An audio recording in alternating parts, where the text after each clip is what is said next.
I have watched a room change because of one sentence. Sometimes it's a family arguing about logistics, but everyone knows that logistics is not the real issue going on. Or perhaps it's a group of friends who are trying to make plans, but one person has been awfully quiet and then speaks up and says something. Or a committee discussing the next decision, but there's a hurt in the room that has not yet found its language. And then someone says it. I feel like I'm always the one who adjusts. Or you asked what I thought, but it felt like you had already made the decision. Or I do not think that you understand what this has cost me. And we hear those words, and sometimes the room goes silent, not because the sentence is false, but because everyone can feel the truth that's inside of it. Now, the first instinct is not always anger. Sometimes it is recognition. Sometimes it is embarrassment. Sometimes it's the terrible feeling of, yes, that is probably true, and we need to make some type of adjustment. And sometimes I've seen people really confront each other's hard truths with a good amount of grace and blessing.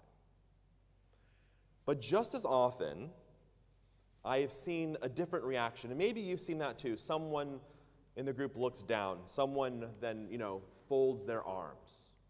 Someone starts preparing a defense before the other person has even finished speaking. The truth does not become the beginning of a conversation. Sometimes that truthful sentence becomes the end of the conversation. Have you ever seen that? Okay. It's where a truthful sentence becomes the thing that people are arguing about. And it's not a lie, a hard truth that cannot be dismissed by simply saying, that's not true. That idea is the story of Korach from this week's Torah portion. Korach is not a stranger. He is not standing outside the camp throwing rocks. He is a Levite. He's a cousin of Moses and Aaron, someone who survived Egypt, who walked through the sea, who stood at Mount Sinai. And he knows his stuff. He knows the rituals. He knows the sacred language. And he does not come alone. 250 leaders stand with him. People with names and reputations, people whose voices matter, people who have served admirably. People who, if they were living today, would have probably been thanked at dinners and asked to sit on committees and called when something needed to get done. And Korach says something true. He says, quote, all of the congregations are holy, all of them, and the eternal is in their midst. It's a beautiful sentence, an idea. It could have been a blessing. It could have been the beginning of a teaching. It could have been a reminder to Moses that leadership is not ownership, that holiness does not belong only to the people with titles, that God does not dwell only with the people who stand in the front of the room. But then Korach asks the question that changes everything. He says, why then do you raise yourselves above the congregation? He takes a holy truth, and then he sharpens it into an accusation. If all of us are holy, who gave you the right to lead? If God is in our midst, why should anyone really stand apart? Korach knows his Torah. Because at Mount Sinai, Israel was called a kingdom of priests and a holy nation. And he does not invent a falsehood. He takes a sentence that belongs to everyone and he turns it into a rebellion. But I want to notice something before he speaks out against Moses and Aaron, before he does so, there's a kind of work that sometimes nobody sees. It happens before we walk into a room, before we open our mouths. We have a tendency to translate ourselves. We ask, what can I really say here? What sentence will make people understand that I'm not just hurt, but that I'm right? And Korach does not begin by saying, I'm hurt. He does not say, I feel unseen. He does not say, I have carried the sacred things through the wilderness and still feel invisible. He does not say, I'm close to the center but never quite trusted to be in the center. He doesn't say that he wants to be the one in the room where it happens, to quote poorly a major musical. He translates the wound into an ideology. He takes the vulnerable sentence and turns it into a public accusation. All of the congregation are holy, true. But beneath that sentence is another implication. Why not me? Why am I not the leader? And that might be the deeper danger of the story. Not truth becoming a weapon, but a person carrying hurt. And the hurt comes out as certainty. And that certainty gathers followers, and the followers become a faction, and the faction becomes a rebellion. And by the time anyone asks what is actually wounded, the ground is already beginning to shake and open. And Moses hears him fall on his face.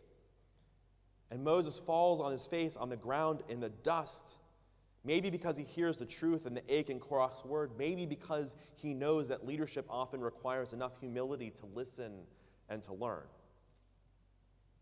And the Torah never tells us what Korach felt. But I wonder what it was like to carry the sacred objects through the desert while watching others lead.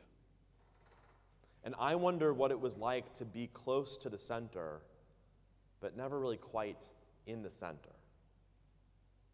And I wonder how many times Korach looked at Moses and Aaron and thought, why not me? Why him? Why them? He can't even speak. And there is a wound somewhere beneath his speech.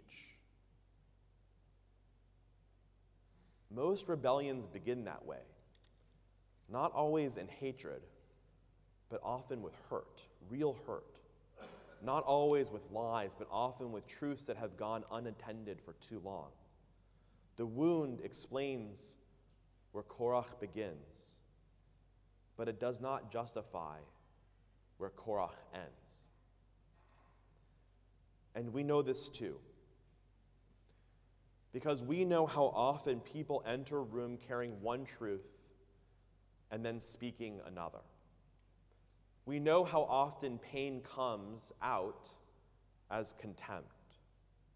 We know how often loneliness comes out as accusation. We know how often the sentence that we say is not quite the sentence that we mean to say. Now, that does not mean that every accusation is fair. It does not mean that every challenge is wise. It does not mean that every wound gives a person permission to harm the community. But it does mean that human beings rarely speak from only one place. We speak from our memories, we speak from our fear, we speak from pride, we speak from old injuries we have not named and may not even fully understand ourselves. We speak from the part of us that wants to be seen and the part of us that is terrified of being seen too clearly. And Korach fails because somewhere along the way, being right becomes more important to Korach than remaining connected. Somewhere along the way, the wound becomes larger than the people around him. He sees only his own vindication. And the story of Korach is asking what power serves. Does it serve the leader's ego? Or does it serve some type of larger communal presence and purpose? Does it protect the vulnerable? Or does it protect the institution? Does leadership make room for holiness? Or is it used and for and about control and revenge? And what Korach teaches us is that a person can be right on many fronts and still, because of how they act, leave considerable destruction in their wake. And what follows is terrible. The story tells us that the earth opens up, fire falls, people die. And after the earth opens, after the fire, after the deaths, God tells Moses to gather a staff from each tribal leader and place them overnight in the tent of meeting. And each tribe brings a staff, a dry piece of wood, and they leave the staffs there overnight. And then in the morning, Aaron's staff has budded with a flower. It has blossomed. It's borne ripe almonds. And that is the sign that the Torah gives us, not another speech, not another accusation, but a dead piece of wood that all of a sudden blooms and comes into fruition. And the Torah asks one question of authority. Can it give life? Not can it win, not can it silence, not can it prove that it was right, but can authority and leadership make something bloom and prosper? Can this leader make life more possible and dreams come true? Aaron's staff does not erase what happened. The people who died are still dead. But the blossom tells us that the story does not have to end with the ground opening. Something can still live and grow and flower if the pain is honestly named intended. Now, Judaism asks for argument inside covenant. It asks us to tell the truth without forgetting the people who have to live with us after we have told it. It asks leaders to draw boundaries without delighting in exclusion or the pain that those boundaries create. It asks communities to honor difference without pretending that every difference is some type of small thing. It asks us to care not only about whether our words are true, but about whether our true words make things possible. Korach's first sentence was beautiful. All of the congregation is holy. And the tragedy is that he could not stay with the beauty of it. He could not let that truth make him more responsible.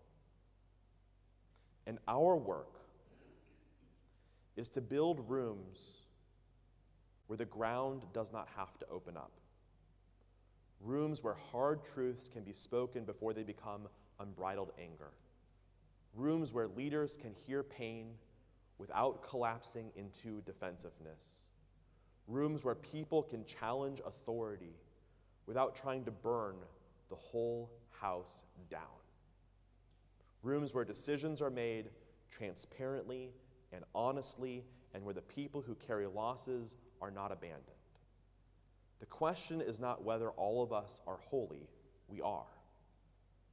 The question is whether our holiness is joined to our responsibility. Whether our truths are held by covenant, whether our boundaries are also compassionate, whether after the fire and the rupture and the terrible cost of poor leadership, we can work to make something bloom. That is our task. And that's the lesson of Korach. Shabbat Shalom.